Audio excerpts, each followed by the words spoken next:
Danilo, e o Renato falou, né? Melhor atuação da temporada, mas com uma ajudinha do Palmeiras com esse esquema do Abel. Você concorda que o Palmeiras deu uma ajudada?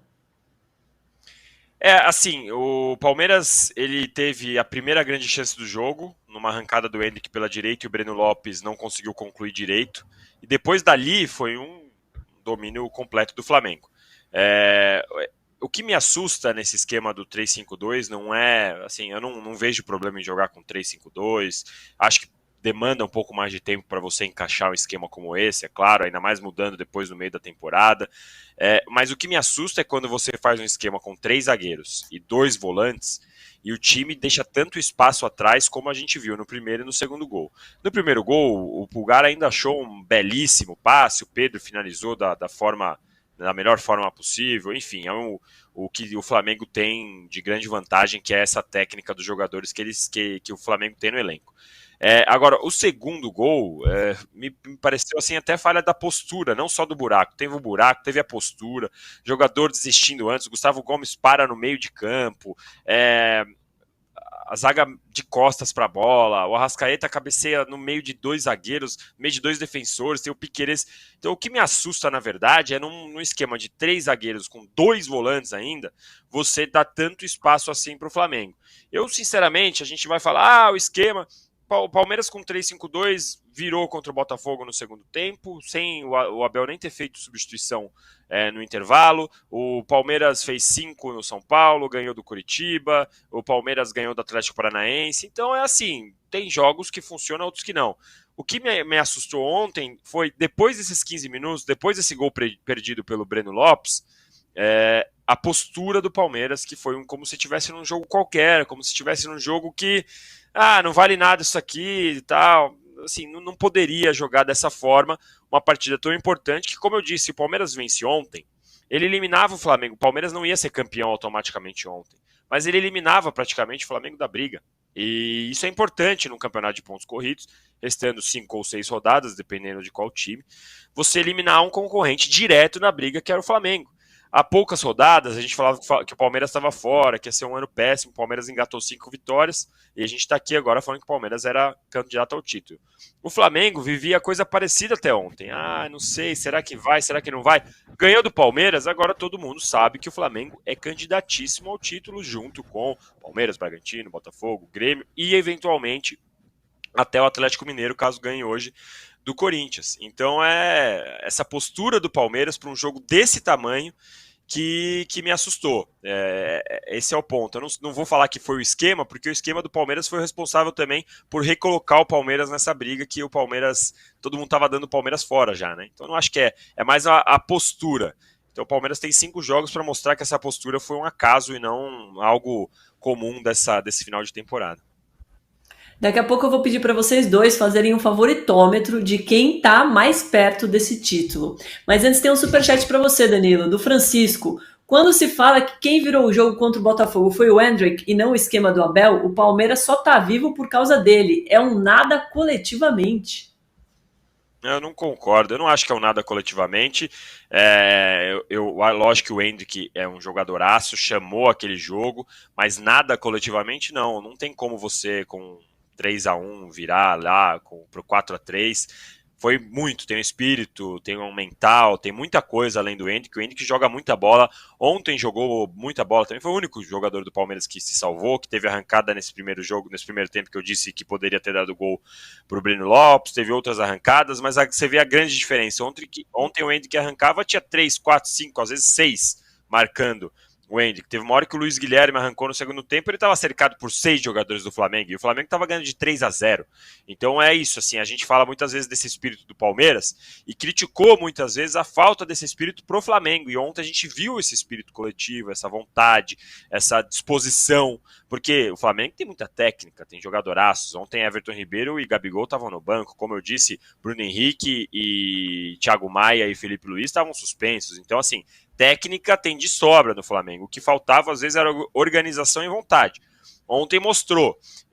Esse campeonato tem dado tapa na cara atrás de tapa na cara da gente, da imprensa, de torcedores, de todo mundo, que quer cravar alguma coisa. Eu acho que o Flamengo mostrou que tem potencial, mas que precisa repetir isso outras vezes, antes de falar que é campeão, antes de falar que é o favorito ou qualquer coisa do tipo. Agora, em relação ao Palmeiras, uma coisa que eu esqueci de falar, só uma coisa. Breno Lopes. O Breno Lopes fez muita coisa importante pro Palmeiras, é um cara esforçadíssimo, o Abel tem muita gratidão por ele. Não dá pra, em 2 jogos, o cara jogar mal e já ser substituído. Ok, eu entendo que você não pode substituir no primeiro erro que aconteça.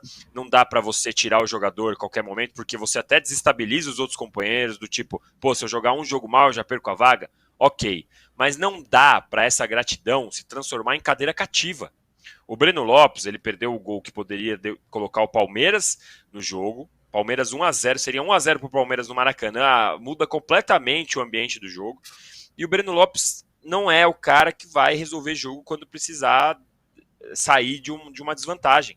Então o Abel, ele precisa, de novo, não ser teimoso a ponto de como ele foi, por exemplo, na eliminação do Boca Juniors. Ele precisa entender que o Breno Lopes merece muita gratidão, tá na história do Palmeiras, é um cara esforçadíssimo, deve trabalhar e treinar pra caramba.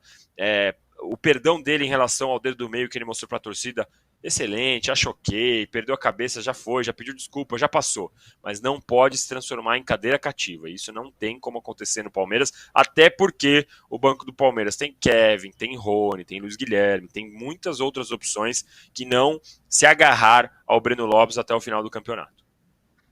Cadeira cativa só de vocês dois aqui no programa, e vou reiterar o pedido de likes, hein? Por favor, deixa o like. O Danilo merece, gente. Tá aqui depois dos 3-0. Em homenagem ao Danilo, deixa o like, tadinho, ele tá aqui no sacrifício. Mas vem cá, deixa eu fazer uma pergunta, Danilo. Por que diabos o Rony virou reserva? Não, o Rony também não estava jogando bem, Renato. A verdade é essa, assim, mais uma vez, o Palmeiras, como o Flamengo, como outros times que ganham muito, eles vivem esse ciclo de gratidão, de, nossa, o cara jogou muito, tem que segurar.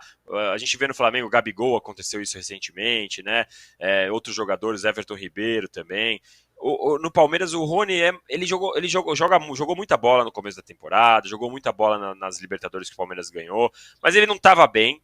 E ainda não tá bem. Ontem ele entrou, o jogo 3-0, 2-0 pro Flamengo, ele tava tentando dar umas bicicletas nada a ver. Ele ainda tá um pouquinho fora de órbita, ele merece, de fato, esse banco de reservas. Eu sei que ele é o cara, que é o símbolo dessas conquistas, o Rony rústico e tudo mais, mas bola por bola ele não vive o melhor momento. É mais ou menos assim o que acontece com o Gabigol, eu acho, Renato. É uma gratidão eterna, é o cara que deu os títulos pro Flamengo, é o cara que fez os gols no River Plate, mas bola por bola, hoje, ele não merece ser titular no Flamengo. Para mim, o Rony, não comparando tecnicamente os dois, pelo amor de Deus, mas a situação dos dois é bem parecida. Para mim, o Rony não merece hoje a titularidade do Palmeiras, o Renato. Pois é, mas a diferença é que o Gabigol está no banco porque o Flamengo tem o Pedro, que voltou a jogar. Agora, o Rony, mesmo sem estar na sua melhor forma, é pior do que o Breno Lopes? Mas aí ele perdeu diretamente pro Endrick, eu acho, essa disputa, né? Ele perde mais pro Endrick do que pro Breno Lopes, essa disputa nesse esquema de 3-5-2. Então a gente vê o Endrick jogando, e aí o Breno Lopes, eu vejo ele jogando mais no lugar que poderia ser do Arthur, no lugar que poderia ser do Kevin, do que do Rony. Eu acho que Endrick e Rony, a dupla, eu tenho dúvidas se funcionaria. Tem que ser testado, pode ser observado nessa data FIFA, mas não sei se funcionaria. Eu não vejo por que não funcionar. O Endrick caindo mais pela direita e o Rony caindo mais pela esquerda. Sinceramente, eu acho que é o tipo da dupla que pode dar samba. Agora, Breno Lopes... O Rony foi agora ele como 9, né? Essa é a questão. Sim, mas o Endrick também não está jogando de 9 fixo. O Endrick ontem caiu pelos lados o tempo todo. Eu não sei. Eu, se fosse palmeirense, escalharia Endrick e Rony. Como eu não sou, graças a Deus, jogou o Breno Lopes e o Flamengo agradece. Quero saber dos palmeirenses que estão escutando a gente se vocês concordam com essa escalação do Renato. E falando nisso, Renato, o Nunes Silva Alvinegro diz aqui que o Tite deu aula tática no Abel, kkkk. Engoliu o Abel, é o título da minha coluna do UOL de hoje. Tite engole Abel e Flamengo volta a briga. A briga pelo você título. Você já deu o braço a torcer para o Tite? Não, eu estou dando 2 dedos agora. Era um dedinho só, agora já são 2 dedos. Mas eu reconheço que ele não é mais um canastrão de novela mexicana. Ele está. Ele vai concorrer, inclusive, ao Oscar de melhor ator em Hollywood. Vamos escutar o que o Tite falou depois do jogo? Se no momento nós tivermos a uma partida, a uma pontuação, a gente fala, por enquanto ela é a realidade daquilo que nós nos propusemos. É o próximo jogo, é o próximo passo, é performance, é produzir bem, é vencer jogos e crescer. Aonde vai chegar, eu não sei. Eu não sei, mas esse é o nosso objetivo de crescimento.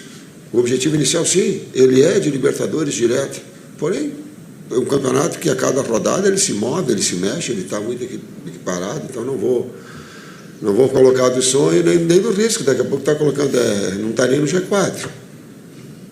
Então qual é a realidade nossa? A realidade, ela é do momento, do grande jogo que nós fizemos, do pé no chão, serenidade. Eu já fui picado, já falei para os atletas, depois das 2 primeiras vitórias, nós baixamos a guarda. E nós aprendemos já. Nós, enquanto conjunto, a gente já aprendeu. Tá vendo? Agora a performance dele, ele parece até o Jack Nicholson falando. Olha, que coisa impressionante. E outra coisa, deixou de falar titãs. Ele ontem só escorregou um pouquinho num externo lá que ele soltou pro Cebolinha. Mas não fala muito mais rápido. Em área 14, não fala mais em, como é que é, jogador... Hack 5. Hack 5. Ele não fala nada mais disso, gente. Mas, olha só, ele está realmente se transformando num grande ator. Eu acho que o Tite está escutando muito nosso programa. Tite, se você estiver por aí, deixa o like, hein? Agora, Danilo, era melhor o Palmeiras ou o Flamengo na cola do Botafogo? Nossa, eu acho que nesse caso não consigo ver nada melhor, assim, o Dom. Eu acho que o problema é igual nos dois, sinceramente.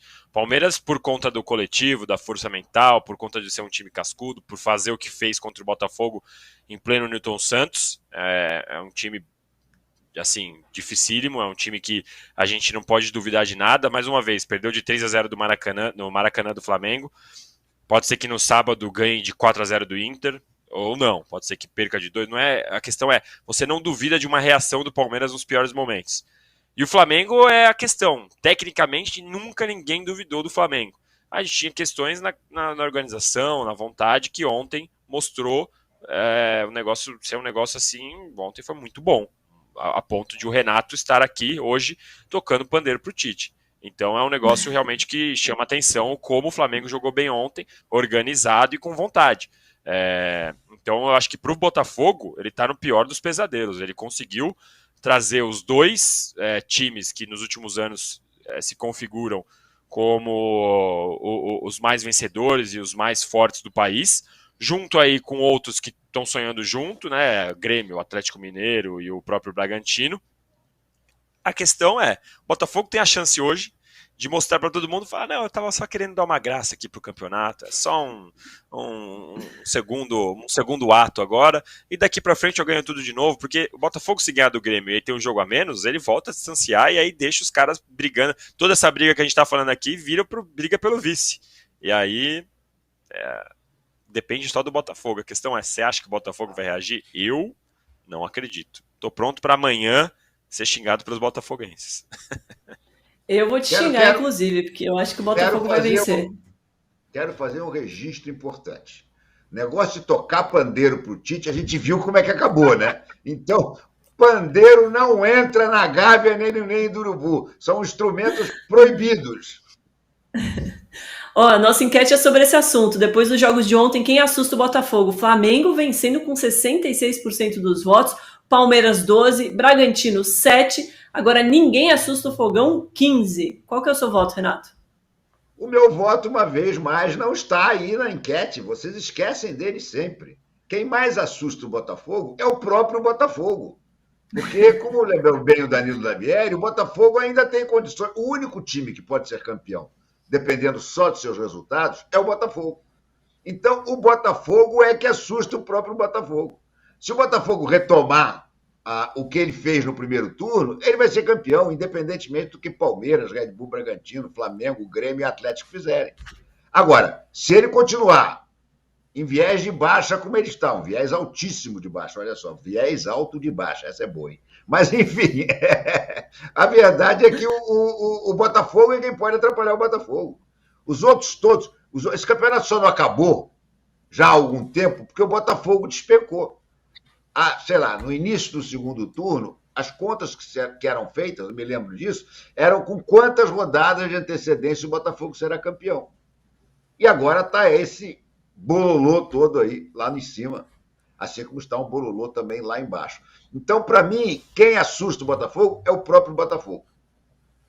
Boa, Renato. Não tinha considerado essa hipótese, mas de fato é uma boa opção. Quero saber se vocês concordam. Manda aqui no chat, que eu estou de olho nas mensagens. Só queria falar de um ponto específico do jogo, que foi o cartão vermelho.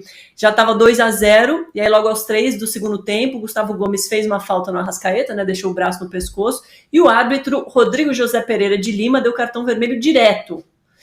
O Abel achou justa a expulsão, elogiou o árbitro. Isso aí faria chover aqui em São Paulo, hein? E reconheceu o merecimento do Palmeiras. Vamos ouvi-lo. Em relação ao quarto árbitro, eu estava a dizer no jogo contra o São Paulo, quando estava 5-0, o árbitro veio-me perguntar se podia não dar acréscimos, porque o jogo já estava resolvido. Eu disse-lhe, acho que faz muito bem, acho que é uma atitude muito sensata sua, já está resolvido o jogo, nós jogamos daqui a 2 dias, por mim, acho que ele pode acabar, não precisa dar tempo de desconto. Ao contrário que foi por exemplo, contra o Boca. Foi uma vergonha o tempo de compensação que deram quando uma equipa passou o tempo todo a fazer antijogo e o árbitro deu apenas 5 minutos. E hoje estava só a falar com o quarto árbitro, a falar com o árbitro principal, só vocês estiverem a ler o jogo, por isso é que eu estava a dizer, o Flamengo não quis ir atrás do quarto, não quis. O Flamengo quis ficar com bola, ter bola e estar à espera que o jogo acabasse. E esse momento, eu fiz isto assim ao árbitro, acho que alguns de vocês devem ter pegado. Tinha ali sempre a câmara mais uma vez atrás de mim, não sei o que é que eu tenho, se calhar tenho o nariz muito comprido, passou aqui o senhor da câmara sempre atrás de mim, eu realmente fiz isto, mas estava-lhe a dizer que há momentos que ele tem que sentir o que é que o jogo está a pedir, e estava toda a gente, estava o Flamengo a pedir para acabar o jogo, porque tem jogo daqui a 2 dias, estamos nós a pedir, porque o jogo já estava acabado, e era isso que eu estava a falar com os Carlinhos. Será que vocês conseguem entender o que é preciso fazer agora? Mas tudo bem, ele é o juiz é que manda, não foi por isso que ele não deixou de fazer, na minha opinião, um bom trabalho, e fico feliz sinceramente por vir e acho que ele é da nova geração.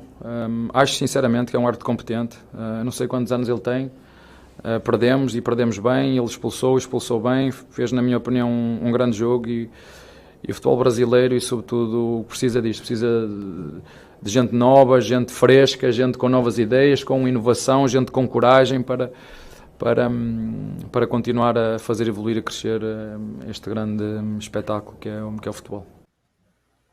Justo o cartão vermelho direto, Renato? Eu acho que justíssimo. Era o último homem, e ele deu um pescoção no Arrascaeta, né? Ele deu uma...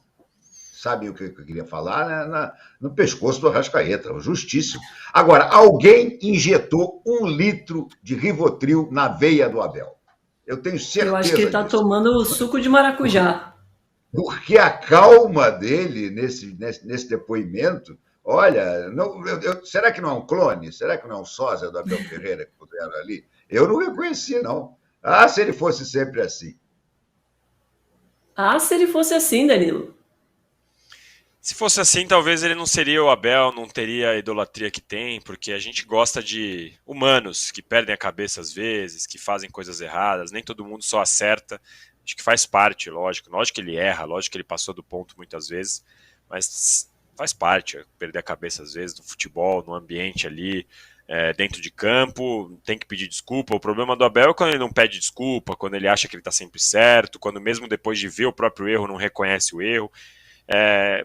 Um desequilíbriozinho ali para lá, para cá, acontece. Acho que ontem a coletiva dele foi brilhante, foi boa, foi a melhor parte do jogo do Palmeiras, foi a coletiva do Abel, porque ele reconheceu os méritos do Flamengo, reconheceu tudo que o Flamengo fez melhor. E aquela história, quem fazia as contas do título pelo Palmeiras não contava com uma vitória no Maracanã. Claro que um 3-0, dessa questão de falta de vontade em alguns momentos do Palmeiras, ninguém esperava. Agora, uma vitória do Flamengo é completamente normal na rota. O Palmeiras agora tem 5 jogos completamente acessíveis. Jogos que o Palmeiras pode vencer, ganhar e torcer pelos resultados dos outros para conseguir ser campeão. Não depende só dele, mas o Palmeiras tem capacidade de vencer esses jogos que tem. Então, acho que reflete muito essa calma do Abel. Abel, olha, perdemos, a gente teve aqui a chance de eliminar o Flamengo, mas a gente perde e não sai da tabela, não sai da disputa. O Palmeiras agora tem aí, como vocês veem na tela, Inter, Fortaleza, América Mineiro, Fluminense, Cruzeiro. Todos jogos acessíveis. O Inter já não cai mais, o Fortaleza já não entra nem no G4, mas também não cai. O América Mineiro já caiu. O Fluminense, se tem alguma motivação, eu acho que tem mais motivação para jogar contra o Flamengo do que contra o Palmeiras. E o Cruzeiro, eu acredito que chega na última rodada já com a vida definida. Então, o que o Palmeiras tem é olhar esse jogo, falar, olha, erramos tudo que podíamos errar, e agora a gente tem que engatar mais 5 jogos de vitória consecutiva, como fez antes de chegar ao jogo contra o Flamengo. Qual